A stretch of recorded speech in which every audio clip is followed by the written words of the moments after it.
Ibu dan Bapak-Bapak sekalian, sebelum saya memulai presentasi kali ini, kita menonton mengenai tema kita hari ini, yaitu menjadi orang yang bernilai.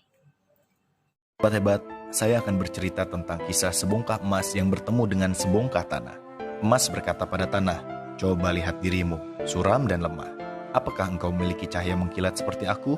Kemudian tanah menggelengkan kepala dan menjawab, "Aku bisa menumbuhkan bunga dan buah, bisa menumbuhkan rumput dan pohon, bisa menumbuhkan tanaman dan banyak yang lain. Apakah kamu bisa seperti aku?" Si emas pun terdiam 1000 bahasa. Sobat hebat, dalam hidup ini banyak orang yang seperti emas, berharga, menyilaukan, tapi tidak bermanfaat bagi sesama. Sukses dalam karir, rupawan dalam paras, tapi sukar membantu apalagi peduli pada sesama. Tapi ada juga yang seperti tanah. Dia hidup di posisi yang biasa saja, bersahaja, namun ringan tangan dan siap membantu sesama.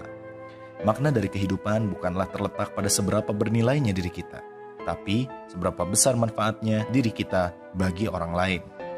Jika keberadaan kita dapat menjadi berkah bagi banyak orang, barulah kita benar-benar pribadi yang bernilai. Apalah gunanya kesuksesan bila itu tidak membawa manfaat bagi kita, keluarga kita, dan orang lain?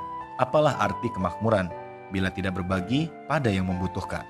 Apalah arti kepintaran bila tidak memberi inspirasi kepada sekeliling kita? Karena hidup adalah proses, dan ada saatnya kita memberi, ada saatnya pula kita akan menerima.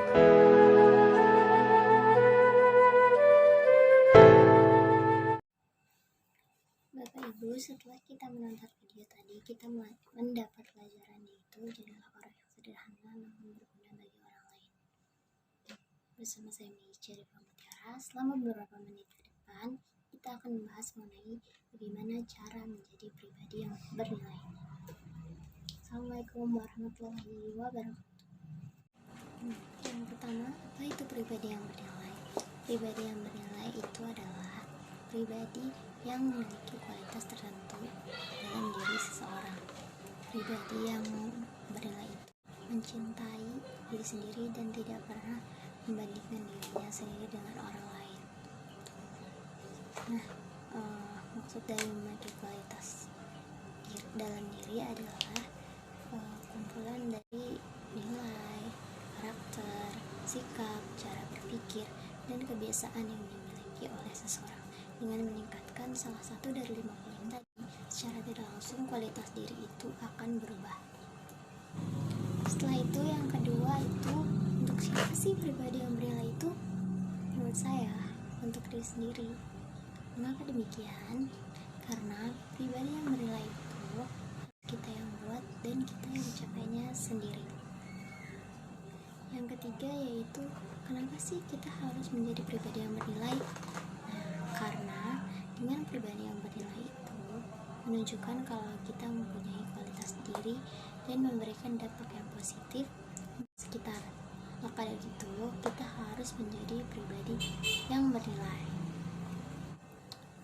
Yang keempat yaitu bagaimana cara menjadi pribadi yang bernilai.